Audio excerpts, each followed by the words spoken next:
continuing coverage of Ball State football, Ball State All Access and BallStateSports.com. Mike Neu joins us presently, and I guess classes have started, so fall camp is officially over, even though you're not really in game week preparations, so to speak. So with that being said, how did fall camp go? Very competitive. I thought our guys did a great job of coming out with a sense of urgency, with really a chip on their shoulder from the first day that we reported to the first day we got on the practice field. I think guys are very businesslike.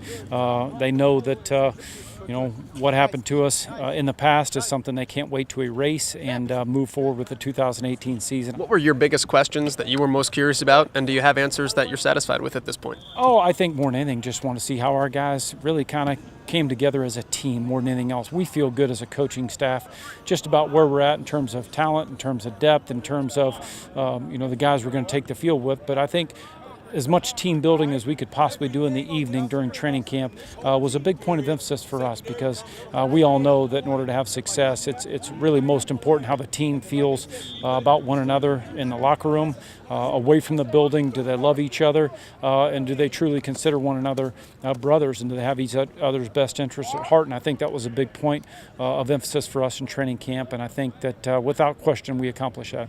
Two positions, when you talk about depth, I want to dive into with you. Start with the wide receiver position, because there are so many names, but I know that you guys want to see a little bit more production across the board from that position. Obviously, we know about Justin Hall, but who else can supplement him this year? Who stood out to you in camp? Well, I think Corey came back from injury, and Corey went through some soul searching whether or not he wanted to come back, but we're really glad that Corey came back. He's had a very good camp. He's been healthy all camp. So you talk about Corey, you talk about Justin, you talk about Riley Miller, you talk about Devin Reese.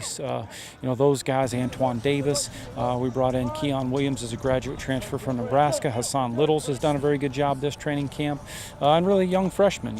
Johannes Tyler from New Orleans has come in here, and he's done a good job of making the most of his reps in training camp. Talk about guys like Antoine Davis. You think about the catch he had at Western Kentucky last year, and Devin Reese has been here, you feel like, forever. He's been a name that's always on the tip of the tongue. How do you get those guys to take that next step to really emerge as true, consistent threats? Yeah, and that's the name of the game. You want to be consistent week in, week out. I think for a guy like Devin and Antoine both, it started in spring practice. Those guys were very good in spring practice.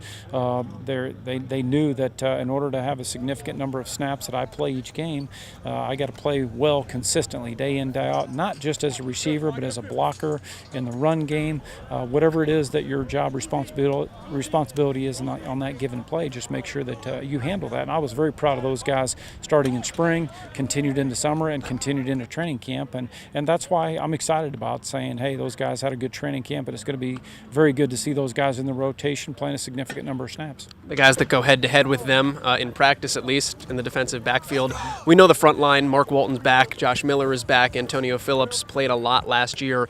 Beyond those front three, there's a lot of freshmen in this mix too. Who maybe is pressing to see some significant snaps, because I know you don't want to leave those guys out there for 80, 90 snaps. No question. You mentioned obviously the upper class guys with Josh, with Mark, Antonio Phillips, but you think about these young guys. AJ Uzadima has had a really good camp. DT Stevens, Red Potts. Those guys have done some good things here in training camp, knowing that hey, there's a good chance here that I could see some time as a freshman, especially now with the redshirt rule the way that it is, and you can certainly play in at least 4 games and still have your redshirt year. So you would expect to see those guys out there. When, we'll see, but those guys have had a very good camp on the back end. They've shown some good ball skills, which is always what you look for at defensive back, because when you have an opportunity, you want to make sure that you make the most of it.